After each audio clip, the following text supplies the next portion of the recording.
สบายดีทุกคนยินดีต้อนรับเข้าสู่2ท่องแอเซ YouTube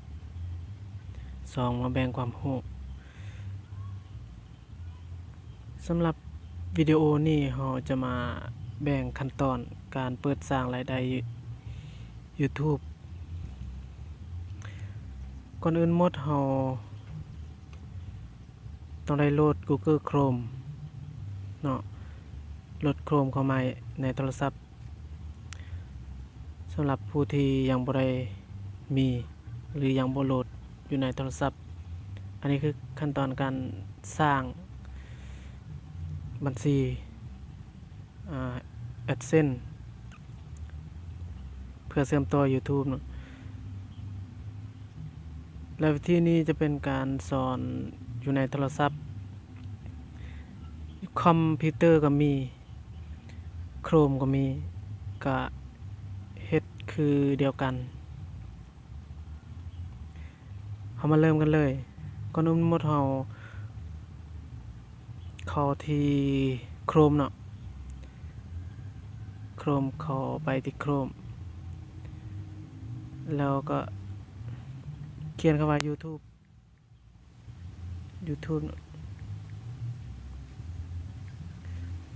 ค้นหาก็จะเห็นแจเบื้องเทิงเบื้องขวาลงชื่อเขาใส่เนาะเราลงชื่อเขาใส่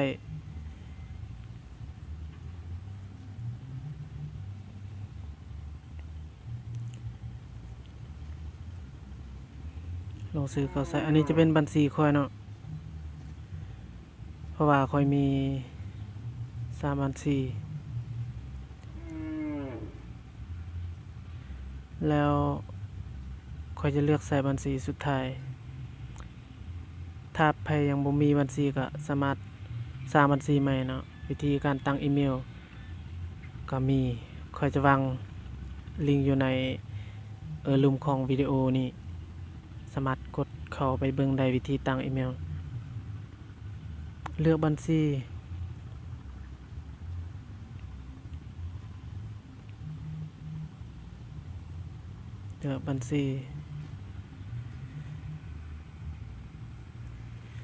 การตั้งทุก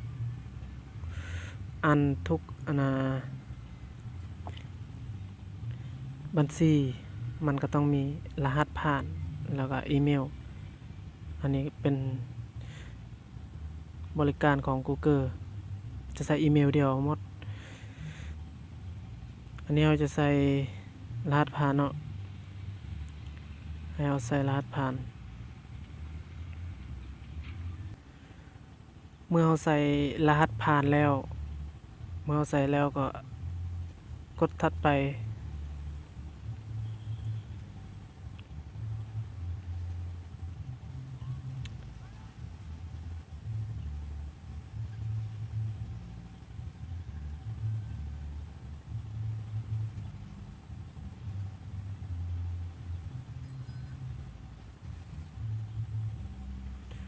ขออภัยเนาะ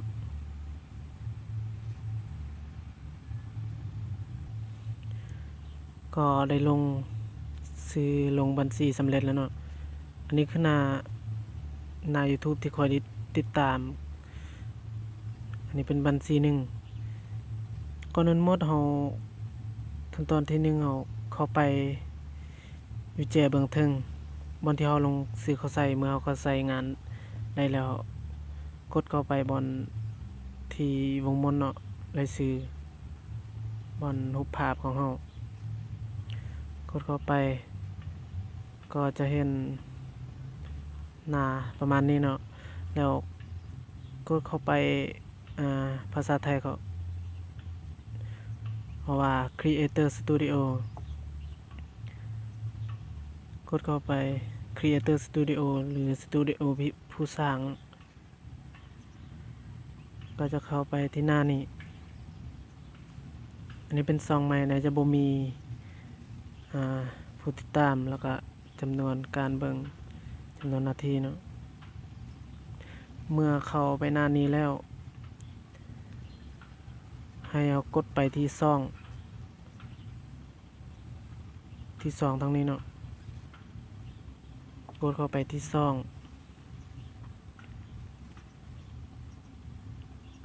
ก็จะเห็นหน้าประมาณนี้มันจะมีแต่ละอันเนาะจะเป็นการอัปโหลดเปิดใช้งานแล้ว อันนี้เขาเปิดอัตโนมัติ แล้วก็วิดีโอที่อยู่ในรายการและวิดีโอส่วนตัวเปิดใช้งานแล้ว อันที่เรายังบ่ได้เปิดเราก็สามารถเปิดเองได้ที่มันมีเปิดอันที่มันบ่มีสิทธิ์หรือภาษาไทยเขาว่าไม่มีสิทธิ์อันนั้นเป็นการสงวนในที่เรายังบ่ถึงกฎของ YouTube เนาะเมื่อเราผ่านกฎหมดแล้วก็สามารถเปิดใช้งานได้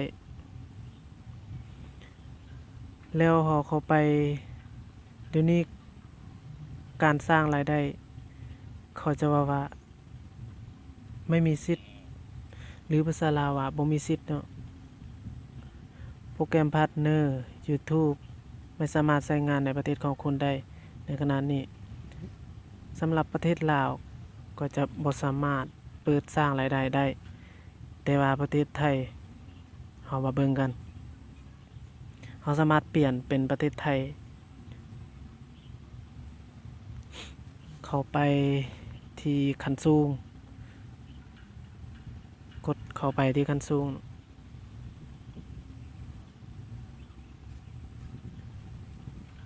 เข้าหน้าประมาณนี้เนาะข้อมูลบัญชี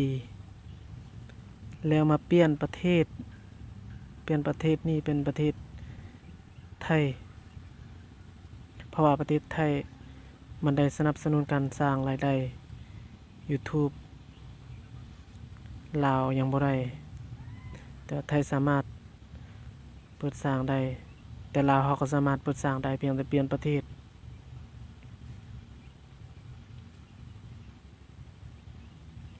ไทย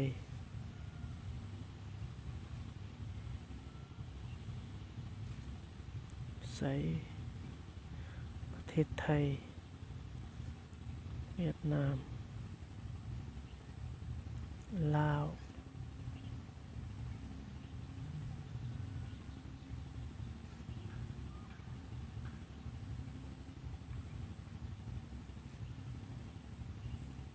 ในประเทศไทยเลือกเป็นประเทศไทย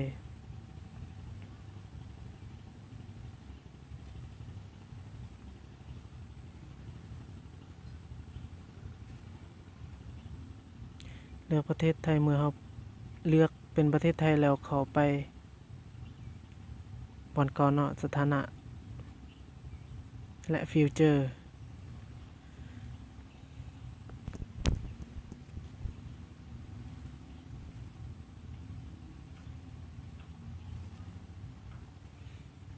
ขออภัยเนาะเมื่อกี้ลืมบันทึกเมื่อเราเปลี่ยนเป็นประเทศไทยแล้วเลื่อนลงมาบันทึกกดคำว่าบันทึก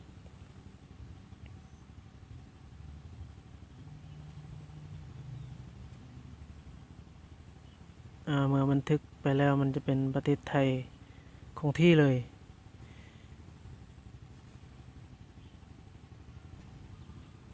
เมื่อบันทึกสำเร็จเรียบร้อยเข้าไปที่สถานะและฟีเจอร์กดเข้าไป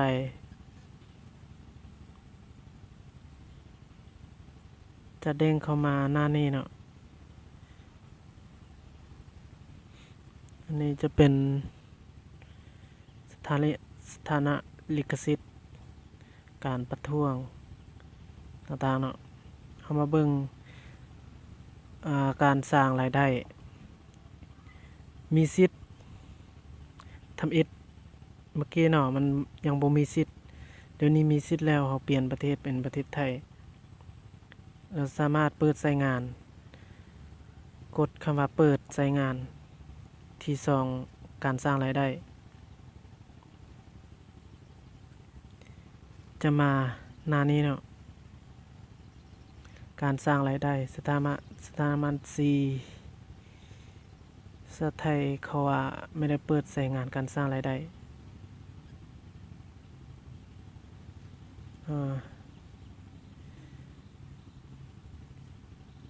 สามารถสมัครเข้าร่วมการสร้างรายได้ได้ทุกเมื่อ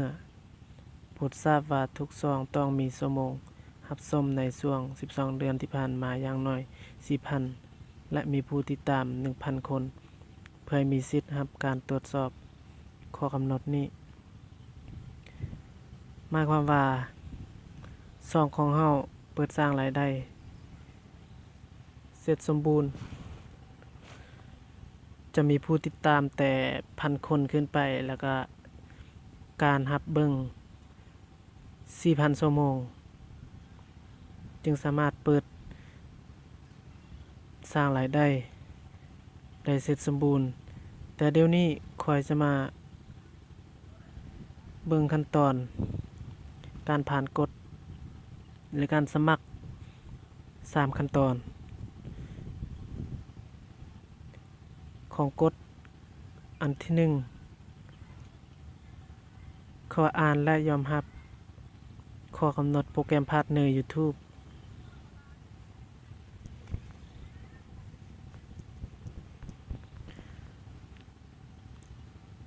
กดไปที่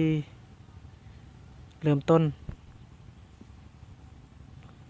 ภาษาไทยเขาว่าเริ่มต้นเนาะ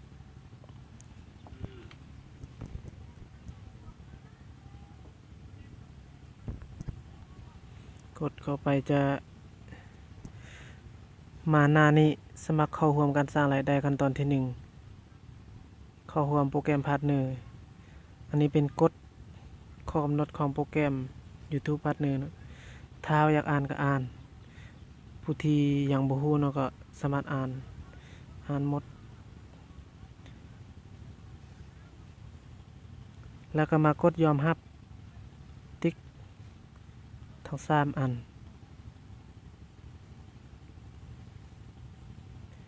เมื่อกด3อันแล้วเป็นการยอมรับข้อกำหนดที่เราได้อ่านแล้วเนาะก็ให้กดอันนี้ฉันยอมรับก็เข้าไปเนาะ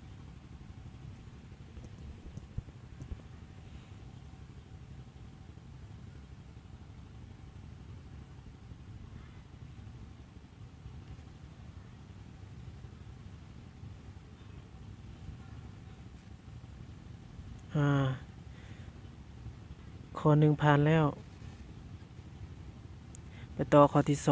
2กดข้อที่ 2ลงชื่อสมัครใส่ AdSense ลงชื่อสมัครใส่ AdSense กดไปที่เริ่มต้นคือเก่าเนาะ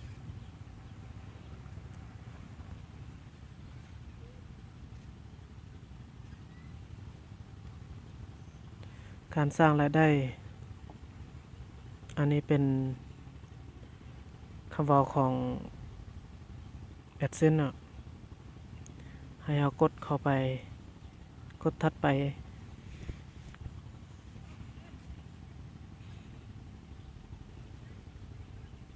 สัญญาณอาจจะช้าหน่อยหนึ่งก็รอท่าได้เนาะ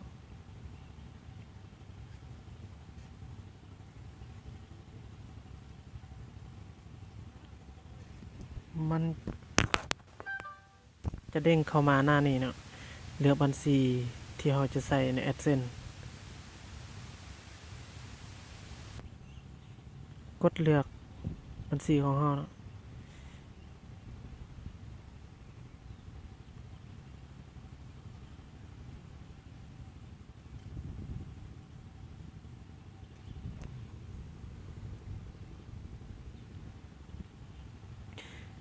มันจะเด้งเข้าไปที่หน้า AdSense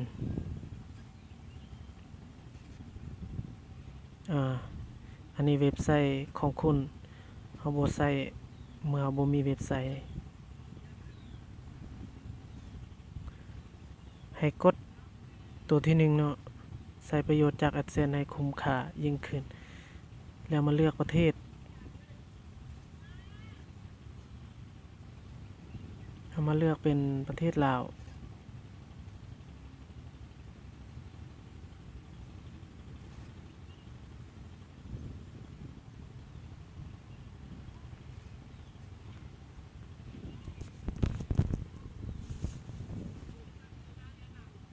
เลือกเป็นลาว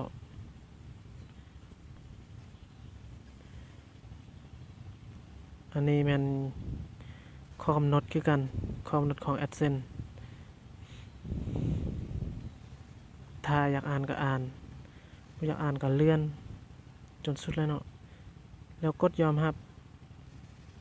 สร้างบัญชี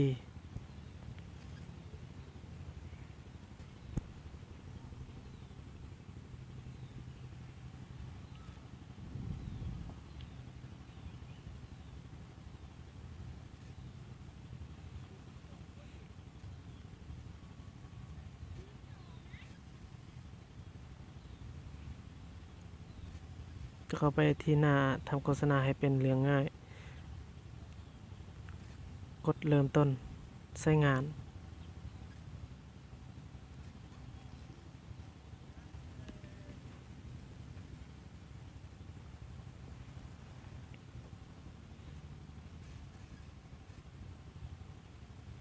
อันนี้จะเป็นรายละเอียดที่อยู่การชำระเงินเมื่อผ่านกดเขาจะชำระตามที่เราได้ใส่อยู่นี่ประเภทบัญชีให้เลือกบุคคลธรรมดาอันนี้ส่วนหลายจะเป็นการเลือกอัตโนมัติแล้วก็ชื่อและที่อยู่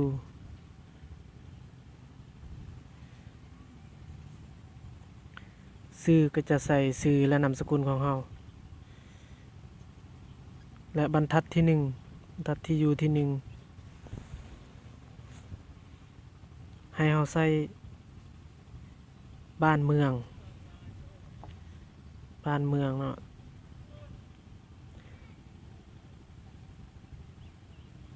ตัวอย่าง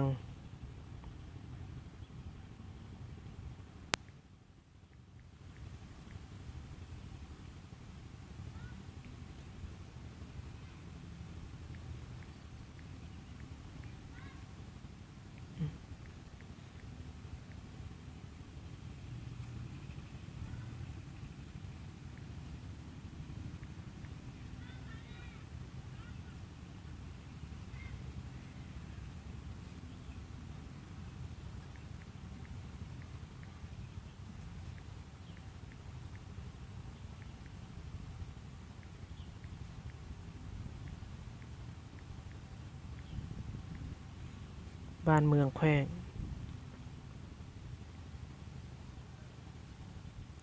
บรรทัดที่2บรรทัดที่2ก็จะใส่แขวงประเทศ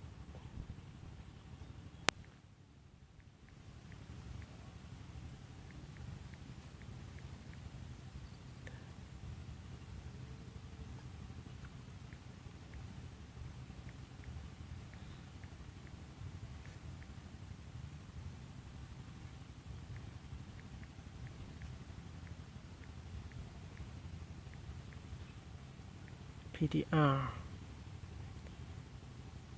แล้วก็จะใส่รหัสไปรษณีย์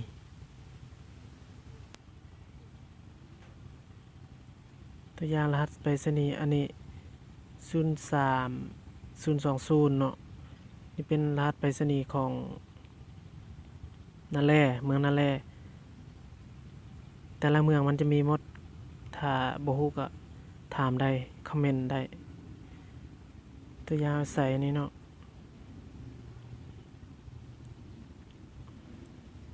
อันนี้ใส่เมืองใหญ่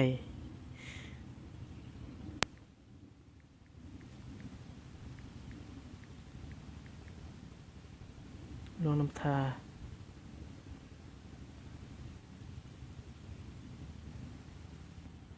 หมายเลขโทรศัพท์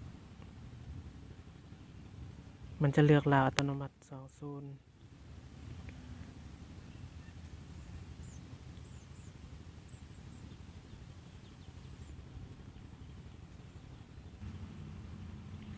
เมื่อใส่รหัสใส่บ้านเมืองแขวงสำเร็จใส่โทรศัพท์เบอร์โทรศัพท์สำเร็จแล้วก็กดส่ง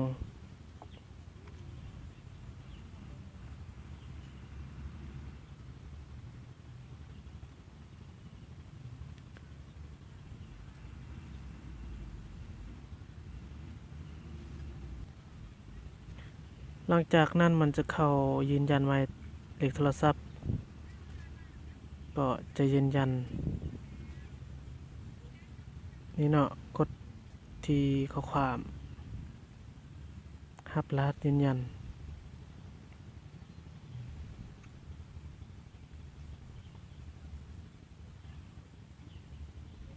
ป้อนรหัสยืนยัน6หลักที่เฮาส่งให้คุณให้เฮาป้อนรหัสใส่ที่เขาส่งมาเนาะ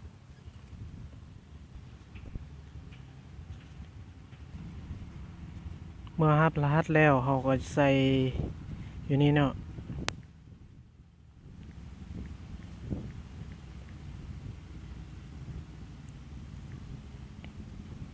ใช่แล้วก็กดส่ง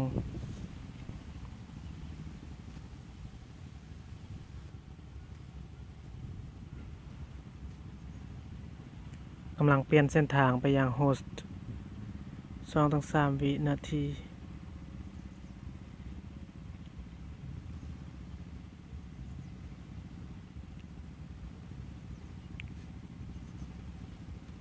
เอากดเปลี่ยนเส้นทาง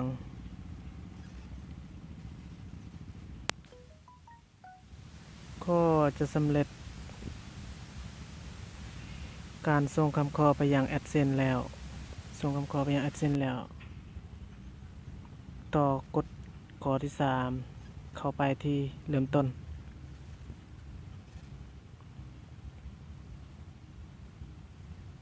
อันนี้เป็นการกำหนดการสร้างรายได้ของเฮาการสร้างโฆษณารูปแบบของโฆษณาทั้งหมดอยู่นี่แล้วที่มันจะโฆษณาอยู่ในวิดีโอของเฮาเนาะกดบันทึก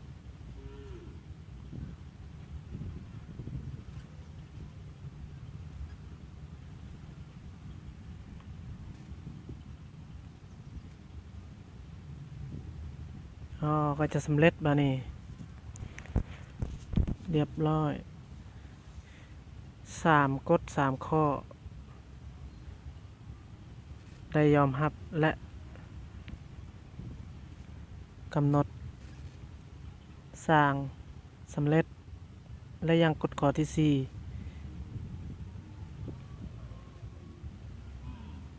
4การรับชม12 เดือนที่ผ่านมาครบ 4,000 ชั่วโมงและผู้ติดตาม 1,000 คนจึงจะมีการตรวจสอบใหม่เมื่อเราผ่านกฎข้อนี้แล้วก็จะสามารถเปิดสร้างรายได้แบบสมบูรณ์อันนี้เป็นขั้นตอนการสมัครแต่ละขั้นตอนลงมาเนาะก็หมดสำนี้เนาะอย่าลืมกดไลค์กดแชร์เด้อกดติดตามกดมากระดิ่งไปนำเพื่อได้รับการแจ้งเตือนวิดีโอในทุกวันจันทร์และวันพฤหัสขอขอบใจสำหรับการชมวิดีโอ